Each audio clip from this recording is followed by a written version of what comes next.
నా పేరు తోట నరేంద్ర, కొలకలూరు గ్రామం. అయితే ఈరోజు ఒక ముఖ్య ఉద్దేశం ఏంటి అంటే, కొలకలూరు గ్రామంలో ఉన్నటువంటి గ్రామ పంచాయతీ యొక్క ఆగడాల గురించి ఈ రోజున ప్రజలకు తెలియజేసేటువంటి ఉద్దేశంతో ఈ ప్రెస్ మీట్ ఏర్పాటు చేయడం జరిగింది. ఈ ప్రెస్ మీట్లో మనకి గ్రామ ఎంపీటీసీ 2 అయినటువంటి శ్రీ కాల్శెట్టి ఫణికుమార్ గారు కూడా మనతో పాటే ఉన్నారు. ఇప్పటి వరకు సర్పంచ్ గారు వచ్చి 3.5 సంవత్సరాలు అయింది. ఈ 3.5 సంవత్సరాల్లో కూడా గ్రామానికి అభివృద్ధి ఫలాలు అందించకపోగా, ప్రజలకు ఎక్కడా కూడా వారి యొక్క అవసరాలను దృష్టిలో పెట్టుకొని వారికి చేయాల్సినటువంటి పనులు చేయకపోగా, వ్యక్తిగత ఎజెండాలతో సొంత లాభం కొంతమరుగు అనేటువంటి ఇదితో ముందుకు వెళ్తూ గ్రామ అభివృద్ధిని మరుగున పెట్టి సొంత అభివృద్ధిని వీళ్ళు చేసుకుంటూ ఉన్నారు. ఈ రోజున గ్రామంలో ఎక్కడా లేనటువంటి విధంగా డ్రైనేజీ వ్యవస్థ కానీ, రోడ్లు ఎక్కడికక్కడ పాడైపోయిన ఇది కానీ అడుగడుగున కనపడతూ ఉంటాయి. వర్షం పడితే మోకాల లోతున నీళ్లు వచ్చేటువంటి పరిస్థితి అనేక ఏరియాలలో ఈ రోజున ఉంది. ఒక శానిటైజేషన్ పద్ధతి కూడా ఎక్కడా కూడా సవ్యంగా లేని పరిస్థితి.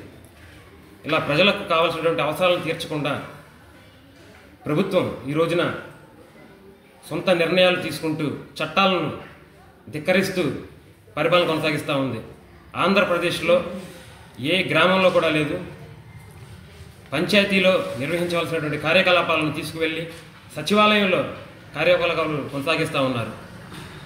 ఏ చట్టం ఈవిడికి ఎదురు లేదు అన్నట్టుగా, నేనే చట్టం, నా మాటే శాసనం అన్నట్టుగా, నన్ను అడిగేది ఎవరు, నాకు ఎదురు చెప్పేది ఎవరు అనేటువంటి రీతిలో ఈ రోజున వారు వ్యవహరిస్తూ ఉన్నారు. ప్రజాస్వామ్యంలో ఆవిడ ఓ ప్రజాప్రతినిధిగా ఉన్నప్పుడు ప్రజలకు సేవ చేస్తా అని చెప్పేసి ప్రజల వద్దకు వచ్చి ఓటు అడిగి ఇంటింటికి అడిగినప్పుడు ప్రజలు ఎంతో ఆదరించి ఆ రోజున ఆవిడ్ని గెలిపించుకోవడానికి శాయి శక్తుల ప్రయత్నాలు చేసి ఎన్నో ఒత్తిడుల మధ్య వారిని గెలిపించుకోవడం జరిగింది ఈ ప్రజలు. అదే ప్రజలకి ఈ రోజున మొండి చేయి చూపిస్తూ అడుగడుగున పనుల కోసం వచ్చిన వాళ్ళని అవమానపరుస్తూ వారిని ఇబ్బందులు గురి చేస్తూ ఉన్నారు. దాదాపు అనేక రకాల అక్రమాల రూపంలో వీళ్ళు నిధుల దుర్వినియోగానికి పాల్పడ్డా ఉన్నారు. 60 లక్షల పైచీలకు అవినీతితో ఒక దఫా వారు చెక్ పవర్ రద్దు చేయించుకోవడం జరిగింది. అదేవిధంగా రెండోసారి కూడా దాదాపు ₹1 కోటి వరకు కూడా అవినీతికి పాల్పడి, అక్రమాలకు పాల్పడి వాళ్ళు చెక్ పవర్ను మరొకసారి కోల్పోవడం జరిగింది. తర్వాత చెక్ పవర్ తెచ్చుకున్నప్పటికీ కూడా కుక్కతోక వంకర అనేటువంటి రీతిలో వారి యొక్క అవినీతి అక్రమాలు ఇంకా కొనసాగుతూనే ఉన్నాయి. దీనిని తప్పకుండా పంచాయతీ శాఖ మంత్రివర్యులు శ్రీ కొణిదెల పవన్ కళ్యాణ్ గారి దృష్టికి, అదేవిధంగా ఆహార పౌర సరఫరాల వినియోగదారుల శాఖ మంత్రులు శ్రీ నాదెండ్ల మనోహర్ గారి దృష్టికి తప్పకుండా వీరి వల్ల ఇబ్బంది పడ్డటువంటి వ్యక్తులతో కలిసి వెళ్ళి అటు పవన్ కళ్యాణ్ గారికి స్వయంగా అర్జీ సమర్పించడం మాత్రమే కాదు, శ్రీ నాదెండ్ల మనోహర్ గారికి కూడా అర్జీని వీరి ఇరువురికి సమర్పించబోతా ఉన్నాం.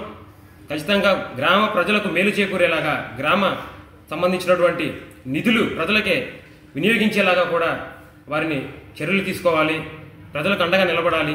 వీళ్ళ వల్ల ఇబ్బంది పడ్డటువంటి పంచాయతీ ఉద్యోగస్తులు కూడా వీళ్ళకి న్యాయం చేకూరేలాగా వాళ్ళకి అండగా నిలబడాలని చెప్పేసి శ్రీ పవన్ కళ్యాణ్ గారి దృష్టికి, శ్రీ నాదెండ్ల మనోహర్ గారి దృష్టికి అది కొద్ది రోజుల్లో వెళ్ళబోతా ఉన్నాం.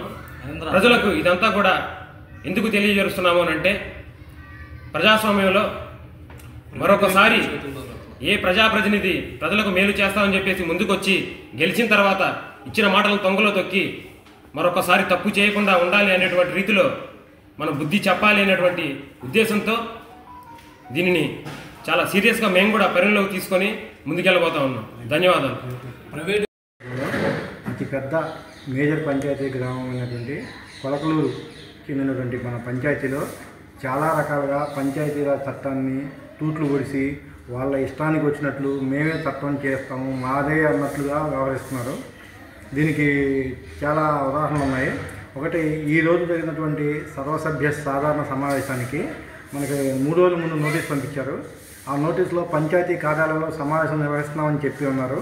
అంతకుముందు కూడా ఈ సమావేశానికి ఇలాగే నోటీస్ పంపించున్నారు, కానీ సచివాలయంలో ఈ సమావేశాన్ని జరిపి ఉన్నారు.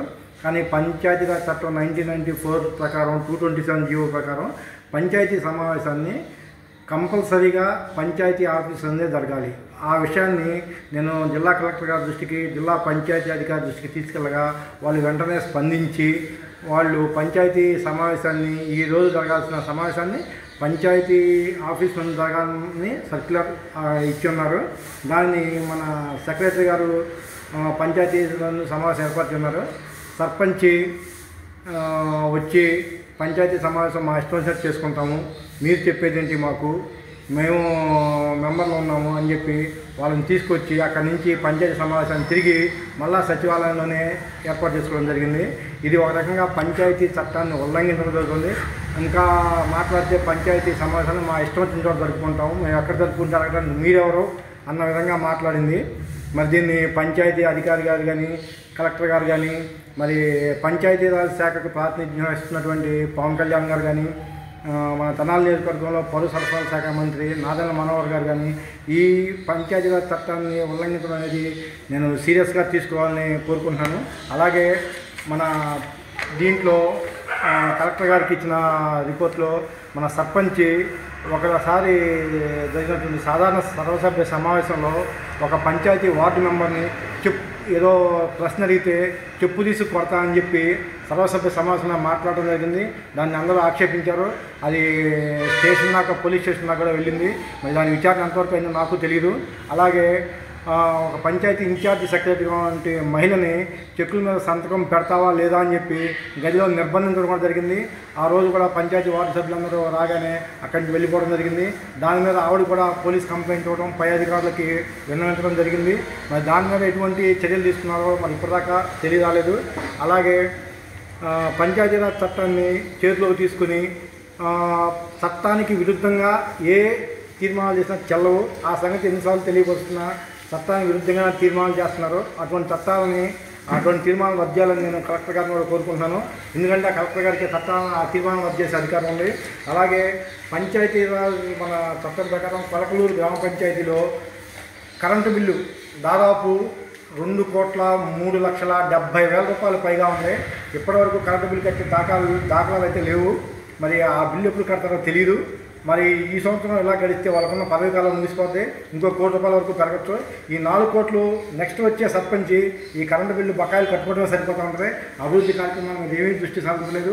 అది కాకుండా ఈ పంచాయతీ సర్పంచ్ మీద ఈ డయేరియా వచ్చినప్పుడు అనేక అవినీతి ఆరోపణలు వెల్లువెత్తాయి. అవినీతి ఆరోపణలో భాగంగా కొంతమంది సమాచార హక్కు చట్టం ట్రస్ట్ సభ్యులు డిపిఓ గారికి, కలెక్టర్ గారికి కంప్లైంట్ చేయగా దాని మీద విచారణ 2 సార్లు జరిపినారు. 2 సార్లు జరిపి ప్రాథమిక నివేదిక సమర్పించున్నారు. ఆ ప్రాథమిక నివేదిక సమర్పించి ఆమె చెక్ పవర్ సస్పెండ్ చేయడం జరిగింది.